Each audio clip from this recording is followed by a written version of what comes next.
तुम्हाला काकडी माहिती आहे? काकडीचा वेल दाखव. काकडीचा वेल हे बघ. काकडीचा वेल आणि त्याची फुलं कशी असतात बघ. हे बघ फुलं कशी असतात त्याची.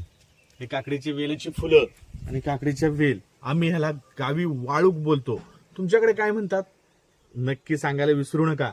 आणि काकडीच्या वेलाचा आता आपण ही छोटीशी काकडी हे वाळूक हे बघा आता आपण तोडतोय. हे बघा ह्याला कशी काठी असतात बघा. बघा काठी. हे बघा काठी कशी असतात ना. हे टेस्टी असून सुंदर खूप चवदार असतं. आता गावी आल्या असता ह्याची मजाच वेगळी, खायची मजा येते बघा. तर मी हे काकडीचे काढतो सगळं. हे बघा निघाले सगळे काठी आणि हे एवढी टेस्टी आहे ना. वा मजा आली. काय कधी